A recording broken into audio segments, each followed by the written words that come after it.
inspired. And if you're not inspired, you'll never get to Your deletion. all of this stuff is connected. How many of you just deleted some people out your phone? How many of you deleted? How do you feel? Awesome. You feel better? Yes? Share with us. Tell us what it feels like. No, I don't know. It's just I saw some people that I forgot that was there, but once I deleted them, it's like some part, like I just feel lighter. Like, oh girl, give me 5. Listen, she was like, it's 2019, I'm done with you for now. Some of them for good, some of them temporarily, right? I'm gonna tell you, my mom and I had a very strange relationship. Because she was in an abusive marriage and she allowed her husband to abuse me, I did not get along with my mom, okay? Because I couldn't understand how a mother would allow a man to abuse her children. So I lost respect for her, and we had a very tense relationship for many years. She was also extremely negative. So anytime she called me, and I did not realize this was happening, as soon as I hung up the phone with her, I was so down, and I could not function for the rest of the day. And it wasn't until I realized, like, she's just sucking the energy out of my life. I love her, but I have to love her from a distance until I'm strong enough to set the boundaries the way that I need to set them, or until I achieve this particular goal. You understand? And here's the thing that happened, because I want to bring this home. When I started becoming a more positive person, and I became the one in the family who was strong and positive and optimistic, guess what happened? She started to change over time. And she started to look to me for inspiration. So my mother today is a very positive person. But it took years. And it took me having to say, no, you cannot call me right now. Or I cannot speak to you right now. We need to have some distance. Now, it may not be your mom. It may be that friend that you're getting turned up with on Friday nights. I don't know. It could be anybody. But whoever it is, you need to identify them. Because they're going to take your vision away from you. And some people do it intentionally because they don't want to see you win. Will you success? Yeah. Right. Some people are afraid to go for their dreams. So when they see you going for yours, they're not going to tell you you can't do it, but they're going to be that disruption that keeps getting you off track. You know what that's called? A distraction. You got to know your distractions. And sometimes your distractions are people. And people are the ones that really have the potential to affect our emotions the most. And that's especially true if you're a relational person. How many of you consider yourself a relational person? I'm a very relational person. I love people, and sometimes I hate them. Right? I love people, though. I really do.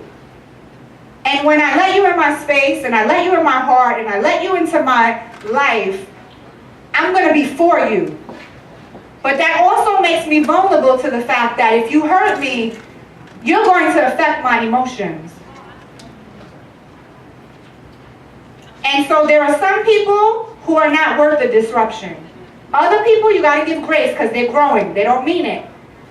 But you got to know the difference. Okay? You had your hand up. Did you want to say something earlier? Yeah? Okay. Tell us. When I remember as a child that my mother and father always fought, right? So my father was, he left home very early and he was never in my life, even though he was in the same, island. We lived in the same island, yeah, small. And so in growing up, I would see him and on a regular basis, but he never really, portrayed himself as a real father. So when I was getting married, he was expecting me to ask him to walk me down the aisle, and that's where I drew the line. I said that he was going to do that because he didn't have that privilege to do that. And it really hurt him, but I had to do that. And then, what happened was he felt so bad that he paid for my cake and for my dress.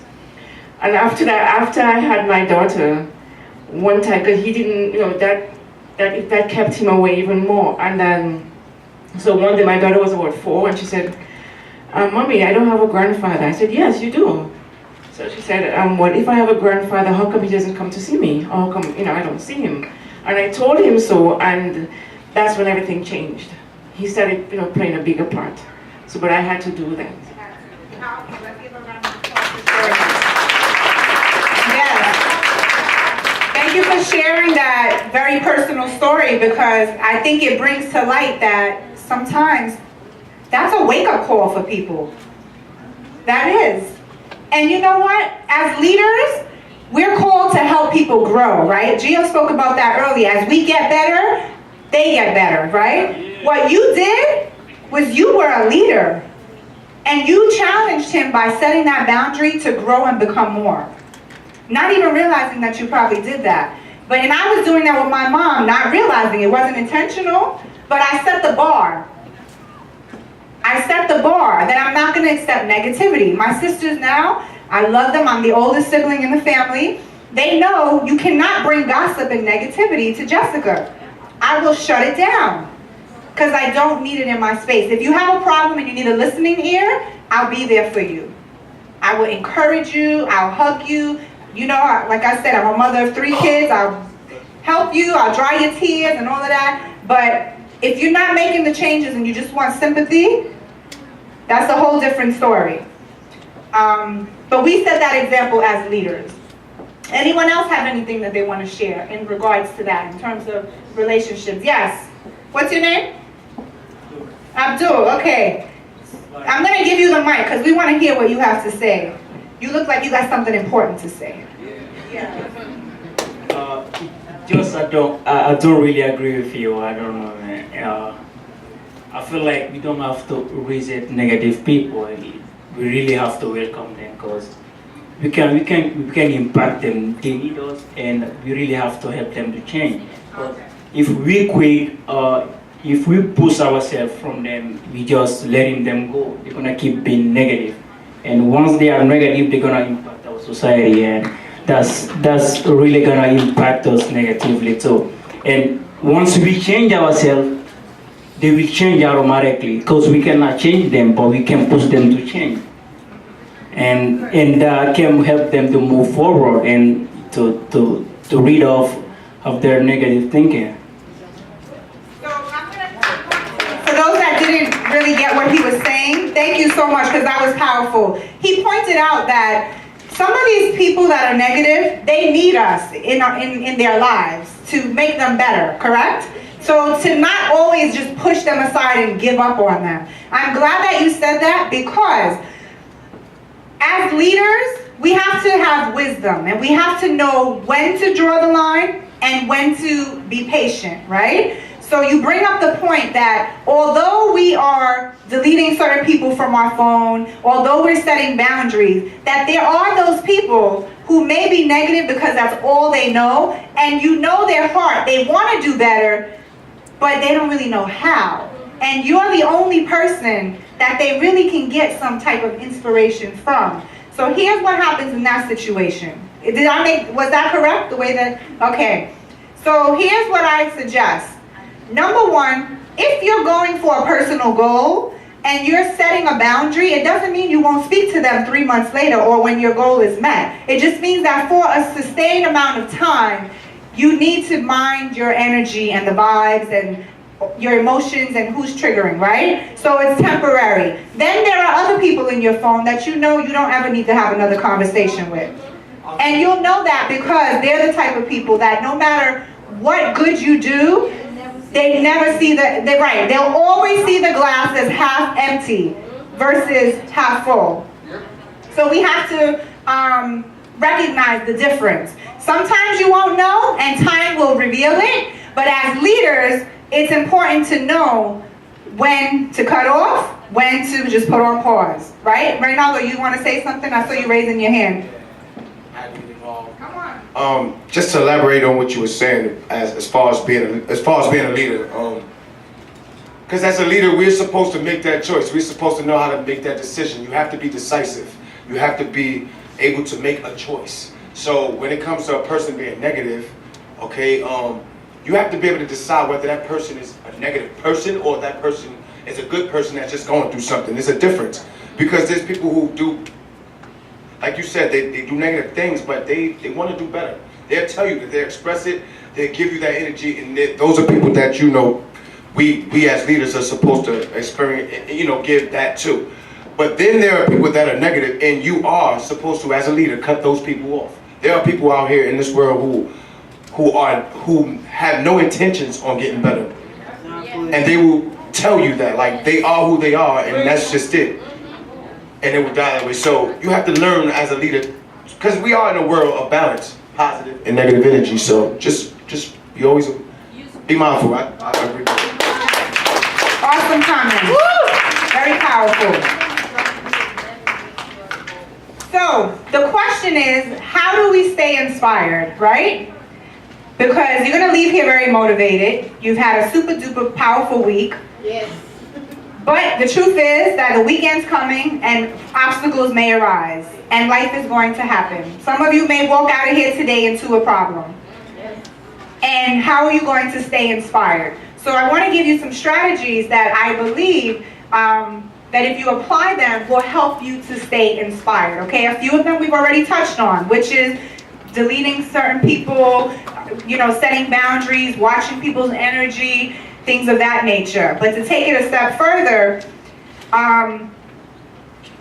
what is it that you're allowing into your ears and into your mind on a day-to-day basis? Because that really is what makes the difference, right? As leaders, we need to constantly be in a place of inspiration, so we have to be intentional about what we're listening to, what's going in our ears, what are we seeing, what's keeping us drawn to that vision that we're called to, that we believe that we're pursuing. So one of the things that I did was I replaced entertaining music, not all the time. I decreased how often I listened to the radio, and I started watching YouTube motivational videos.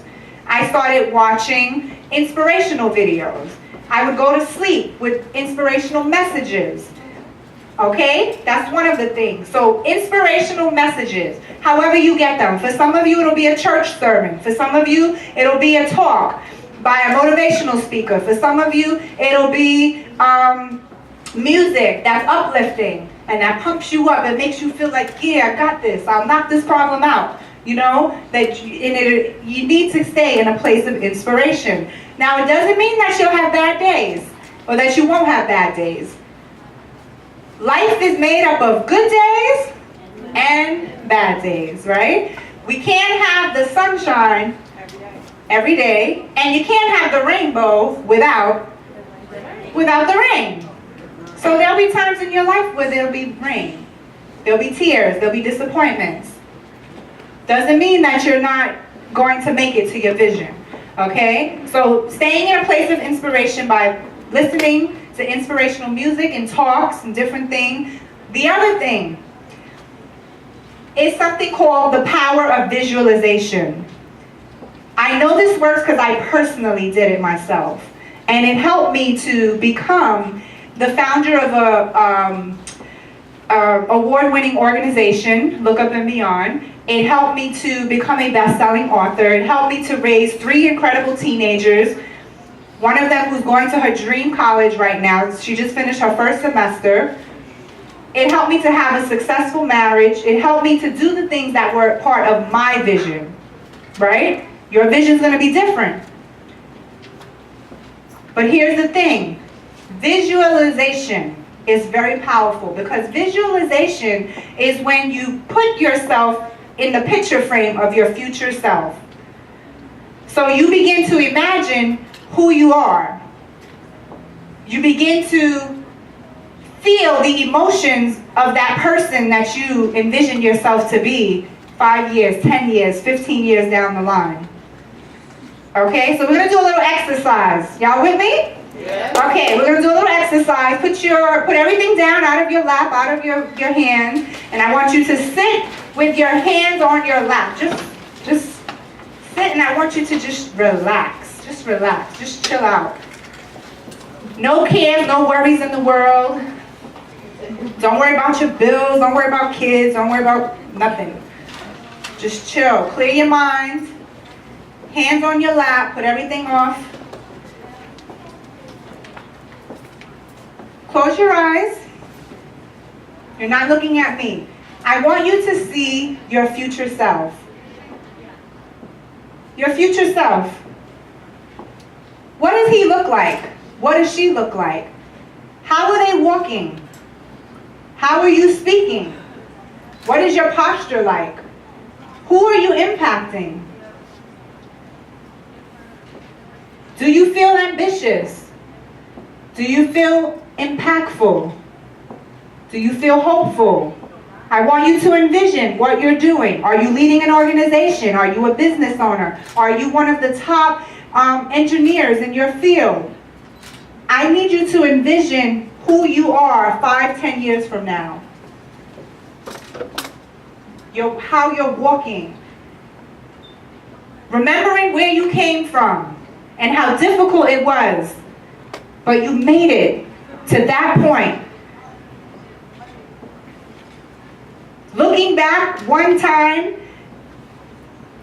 in January, what's today, the 12th? The 12th? 10th? The 10th of January 2019, you can look back 5 years, 10 years, and you say it was in that room that I remember I visualized this moment. Vision is like walking into a picture of what you already created in your mind.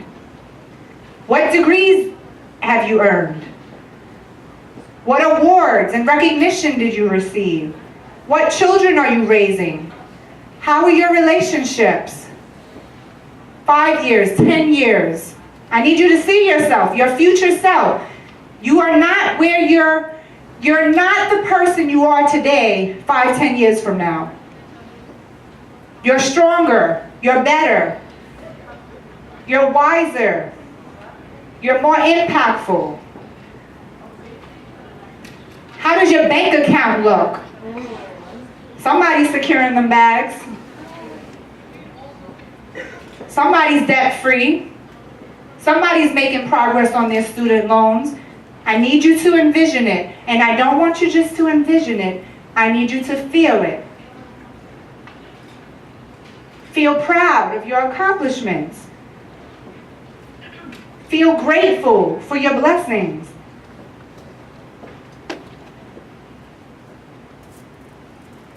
Think about the people who helped you along the way. You look back and you're like, wow, I made it. Oh man, this was not easy, but I made it to this point. And you're not going to quit there, but you're stopping to celebrate.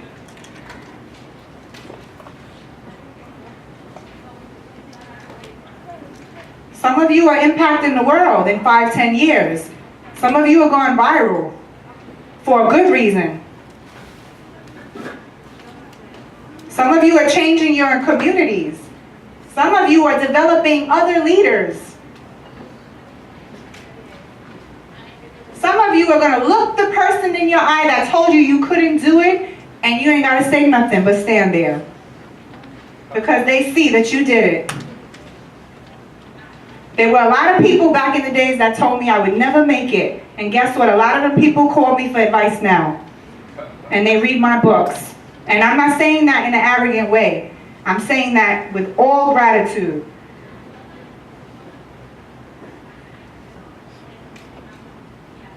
Look at how amazing you have become. The leader that you are. Some of you just need to visualize walking down graduation, walking across the stage at graduation, because getting through 2 years of college has been hell. And then you're going for your bachelor's. Some of you are going for your master's. Some of you are going to become doctors in this room. Woo. Do you see yourself? Are you feeling your strength and your power? Because everything that you need to achieve this vision is already in you. It really is already in you. What happens on the journey is that the resources and the encouragement and the inspiration that you need to bring it out, to bring who you really out, is what counts, is what matters. But everything that you need, the core of who you are, is powerful and strong and purposeful. I need you to see your leader, your leadership position, 5, 10 years from now, 15 years from now. Some of you will even take it 20, 30 years.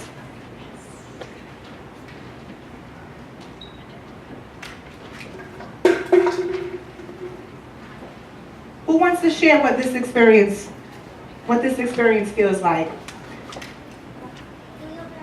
Yes, you can open your eyes. Who wants to share what that felt like? And did you really visualize your future self? Come. What's your name?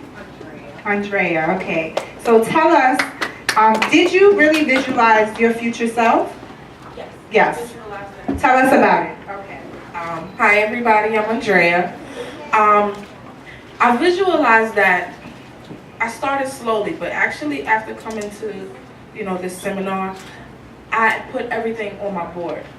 And I had to do that in order to bring to light what I want to do. And when I actually sat down just now and really saw it in my head, I'm like, you know what? You're going to be graduating from College New Rochelle, because if I say that's what I'm going to do, I'm going to do. I'm going to be graduating from here.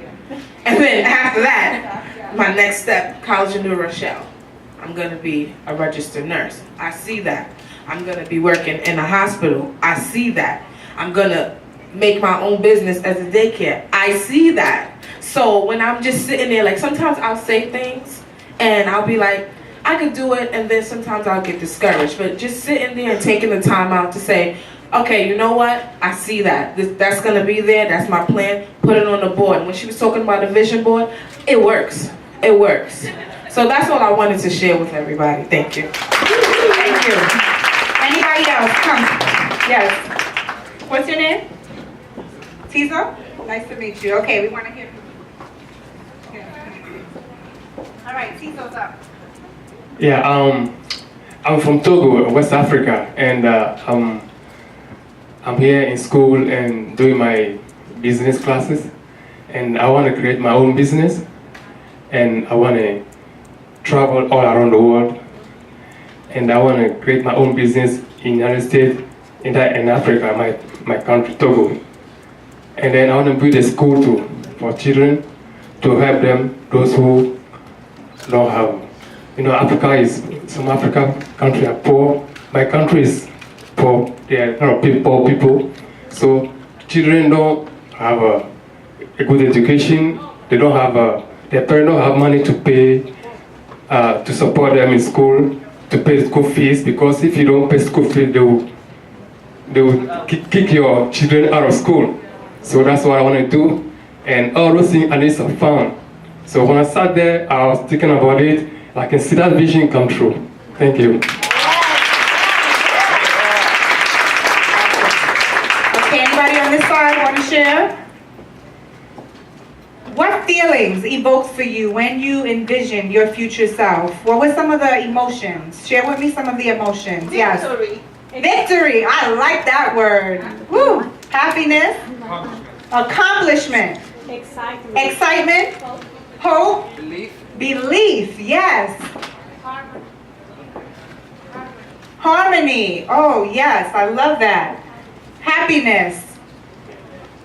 Fulfillment. Yes. Being proud. Feeling proud. Yes. Any other words? Peace. Yes. That's one of my favorite words. Ooh, if you don't got peace of mind. Yes. No regrets. Yes. It was all worth it. Right here. Also contentment. Contentment. Yes. So here's the thing. When you think about your vision, in the moments where life gets difficult and the obstacles arise, if you just stop everything that you're doing and you set it to the side and you sit down and you get centered and you go back to this exercise, it will help you to regroup on them days when you want to throw in the towel. As a leader, as an entrepreneur, as an engineer, whatever your career field is, whatever your title, a nurse, an RN, there will be moments where you're going to be frustrated. Your emotions will be challenged, and you're going to need to stay inspired. And this is a very powerful exercise that you can use when you feel overwhelmed with projects and deadlines and midterms and finals, whatever it is, and it's getting in the way with you being productive. Just stop and get centered by visualizing your future self. Yes. So, I'm from a small island called Dominica in the West Indies. And I remember when I was, much younger, coming to America was like something like going to the moon. For me, it was unachievable, and people would come from America and you would be in awe of them, And then I came here, and I see myself on a bridge right now. While I was, sitting and thinking, and I feel like I'm halfway across the bridge. And before this whole experience of being, in America, being here at Hostos, I was like probably, trying to approach the bridge, and there were so many negatives, so many, just, can I even do this? But I feel right now I'm halfway across the bridge and I can see myself getting closer. Yes. Yeah, that's how I. Powerful. So visualization. We have another thing we're going to talk about. So we've addressed emotions. How many of you are going to be more conscious of your emotions and your triggers, right? And what those things are going to be that try to take you off rail. How many of you already have a plan of what you're doing when you leave here to guard your emotions? Right? Awesome. Love it. Very important. Because our external affects our internal. Yes. So we have to sometimes create the environment that we need to stay inspired.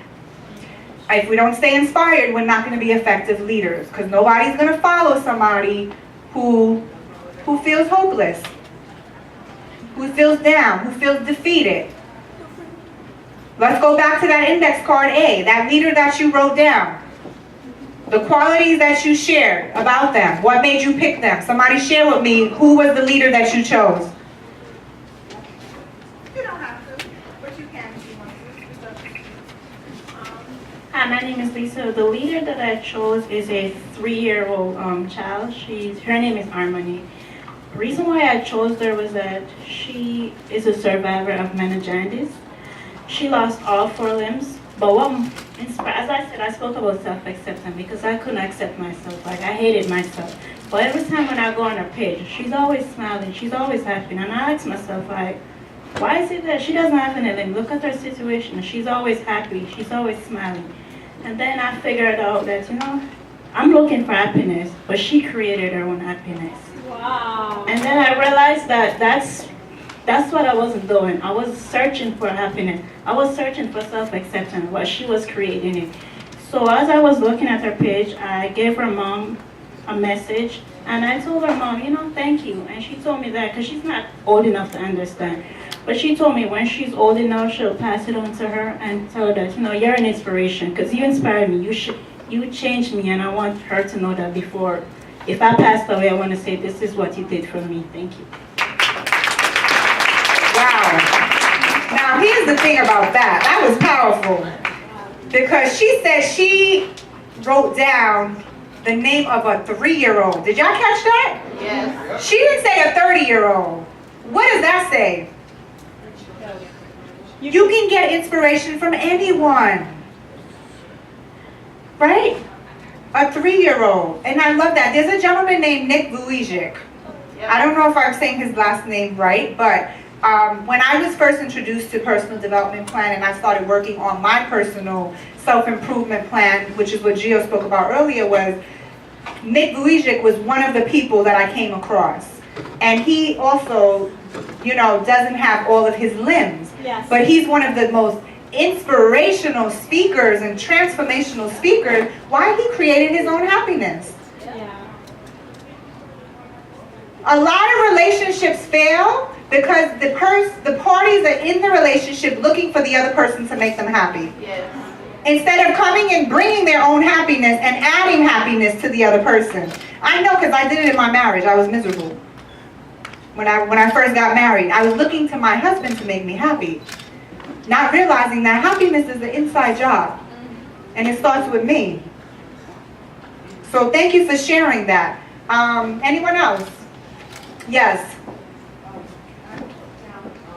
Former President Barack Obama, and I put down the 3 points for him was empathetic with the poor. He's very studious and persevering. But I personally had my own experience. I've actually met him twice at events. But when he first was in office, I couldn't vote because I was not a citizen.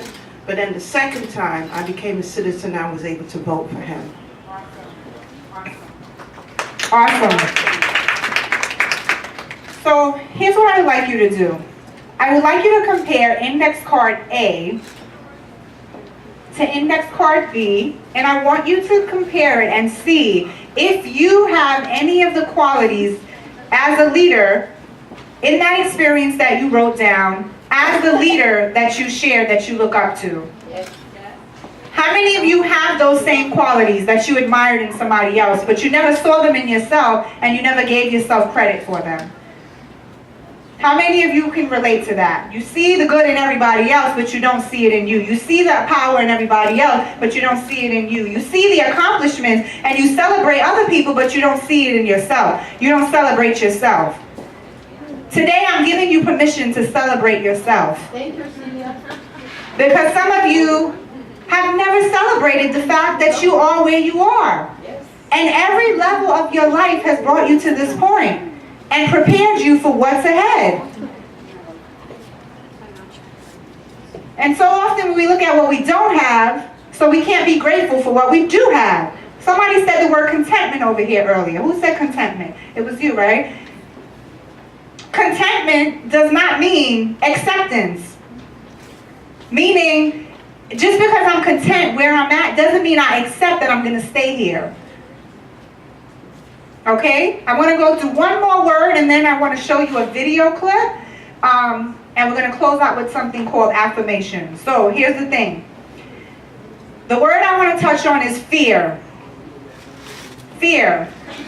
I was a big scaredy cat. Afraid of everything. Afraid of rejection. I'm going to tell you a quick story. When I was in college, I joined a network marketing company. And it was my first time being exposed to entrepreneurialism and the idea of being a business owner. It was the first time. And it was my first time being introduced to personal development. So I got involved in this company and we had to go out and make sales. Well, here's the thing about it. I was so hyped and so excited, and I thought everybody was going to buy what I was selling. And then when they started telling me no, I crashed. And I took it personal because I thought that their no was saying no to me. And I thought I wasn't good enough. And so I created this fear of talking to people and fear of being rejected.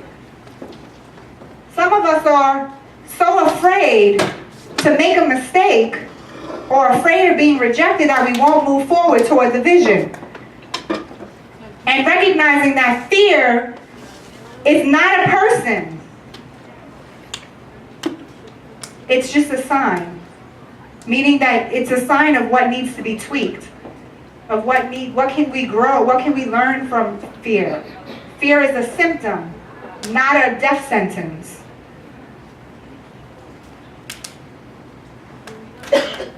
How many of you have fears here? Am I the only one? I still have fears that I have to push past and I have to put them into perspective, right? We all have fears.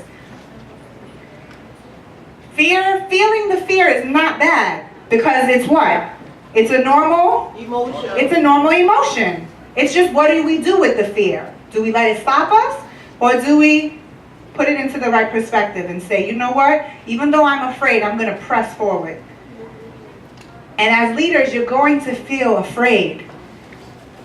You're going to. You're going to feel afraid that you're going to mess up. You're going to be afraid of people's rejections. You're going to be, some of you, afraid of success. Yes. I was afraid of success for a long time. Didn't even realize it. We self-sabotage because we're afraid that if we win, what are they going to think about me? Oh man, remember I was saying, some of us, we won't let our light shine because we're afraid that people will say, well, who do you think you are? Why are you thinking, you all of that in a bag of chips? You forgot where you came from? You got to know who you are. You have to know your value. And you have to know that your vision is important. Very, very important. Anybody getting something from today? Yes? Okay.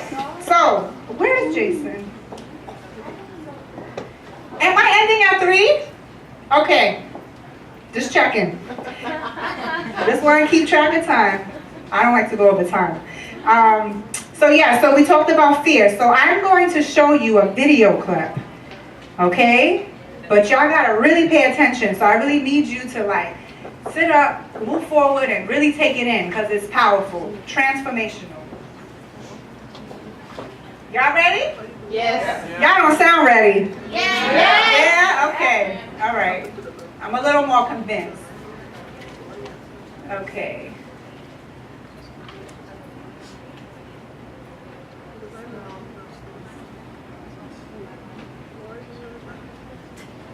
Where's the sound?